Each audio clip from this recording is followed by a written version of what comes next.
Love letter लिखकर अमीर बनने की एक ऐसी स्टोरी जो आपकी लाइफ भी बदल सकती है। कई लोग ऐसा सोचते हैं कि मुझे तो मौका ही नहीं मिला, नहीं तो मैं भी कुछ बड़ा कर लेता। लेकिन इस बात में कितनी सच्चाई है मेरे लिए? यह सही समय क्या है? क्या हम सिर्फ इस भरोसे बैठे रहेंगे कि अभी तो मेरा सही समय नहीं आया? यह ठीक वैसा ही है जैसे कि आपने कोई पौधा तो लगा लिया है, लेकिन उसकी देखभाल ही नहीं की है। आसान शब्दों में कहा जाए तो आपने सोच लिया कि मुझे यह करना है, वह करना है, लेकिन आप उसे ज़्यादा महत्व ही नहीं देते। आप सोचते हैं कि अभी समय सही नहीं है और वह आइडिया वैसा ही रह जाता है। पौधे से पेड़ नहीं बन पाता है। मौका हर जगह है, बस ज़रूरत है तो उस पर मेहनत करने की। क्या कोई लव लेटर लिखकर कोई भी व्यक्ति अमीर बन सकता है?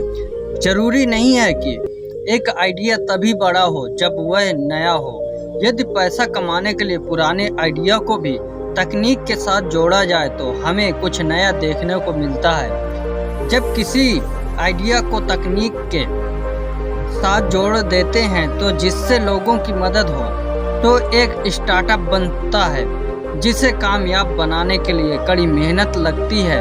आज हम ऐसे ही एक शख्स के बारे में बताएंगे जिसने चिट्ठी लिखने की परंपरा को ऑनलाइन कर दिया। व्हाट्सएप, फेसबुक पर घंटों बातें करना, वीडियो कॉल करना आदि, इन सब के बीच चिट्ठी लिखने का एक पुरानी परंपरा कहीं गुम सी हो गई है। वहीं अंकित अनुभव और उसके दोस्त ने हाथ से चिट्ठी लिखने का स्टार्टअप शुरू किया। इस स्टार्टअप में इसकी कंपनी पापा, मम्मी, दादा, दादी, प्रेमी, प्रेमिका आदि सबके लिए हाथ से पत्र लिखती है।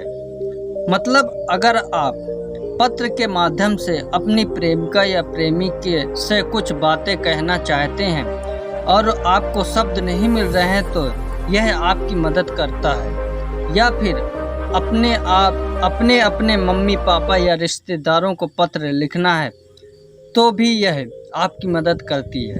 जाहिर सी बात है, जज्बात सबके पास होते हैं पर शब्द नहीं। इस स्टार्टअप का उद्देश्य आपके जज्बातों को समझकर उसे पत्र के रूप में आपके चाहने वालों तक पहुंचाना है और यह भारत की लगभग सभी भाषाओं के पत्र लिखते हैं। कैसे शुरू हुआ स्टार्टअप? अनुभव अपने दोस्तों के साथ एक कंपनी के बतौर इंजीनियर का काम कर रहे थे और उन्हीं दिनों वह घर पर आए तो उन्होंने सोचा कि क्यों ना कुछ ऐसा किया जाए जो सीधा लोगों के दिलों को छुए। जब वह छोटे थे तो चिट्ठियां लिखा करते थे और यह परंपरा किसी तकनीक की दुनिया में कहीं खो सी गई थी, जिसे उन्होंने एक स्टार्टअप के रूप में ले लिया। हालांकि यह एक कारण यह भी रहा कि 2013 में एक हॉलीवुड फिल्म आई थी हेयर, जिसमें हीरो एक लेटर राइटर होता है और वह दूसरे के जज्बातों को समझकर उसके लिए चिट्ठियां लिखता था। पेशे से इंजीनियर अनुभव ने इसका एक परीक्षण उसके 2015 में एक ब्लॉग के जरिए किया था। उनका कहना है कि एक हफ्ते में उसके पास 140 मेल आए, जिनमें लोगों ने कई सवाल किए, जैसे कि आप किस तरीके से पत्र लिखते हैं, आपने पत्र लिखना कैसे आरंभ किया आदि।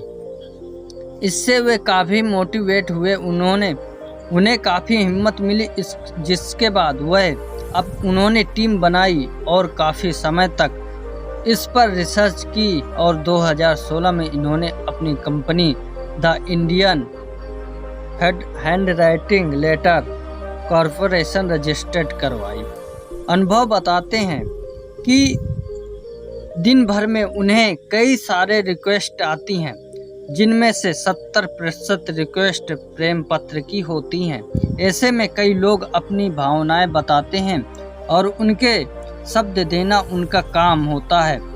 कई लोग ऐसा भी हैं जो लेटर तो लिखवाना चाहते हैं पर पता नहीं बताना चाहते हैं ऐसे में उनसे संपर्क कर पाना थोड़ा मुश्किल हो जाता है।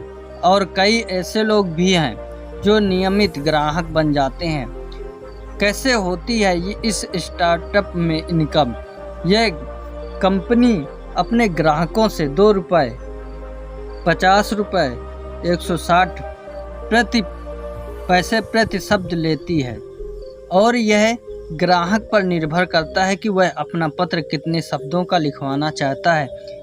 और यदि कोई ग्राहक उसे लिख सकता है तो उसे एडिट करने के 1 रुपये प्रति शब्द के लिए जाते हैं। और इन पैसों में अच्छी राइटिंग में लिखने से लेकर भेजने तक के पैसे शामिल हैं। यदि आप भी कोई पत्र लिखवाना चाहते हैं तो कम से कम 160 रुपये देकर लेटर लिखवा सकते हैं। इस तरह की स्टार्टअप को देखने से लगता है कि अगर सोच पक्की हो और इरादे मजबूत हों तो हमें सफल होने से कोई रोक नहीं सकता। साथ ही हमें खुद पर भरोसा करना और निरंतर प्रयास करते रहना चाहिए। सोच पक्की और इरादे मजबूत हों तो बड़े से बड़ा काम भी आसान लगने लगता है। आपको बस यही कहना है, आपने भी कुछ सोचा है तो रोज उस पर मेहनत कीजिए। करने का सोचा है उसे आज ही पूरा करो। जैसे मैं कॉपी में लिखता हूँ और पूरा करता हूँ। ऊपर की ये 2 बातें आप हमेशा याद रखना। कुछ सोचा है तो करो और आज ही पूरा करो।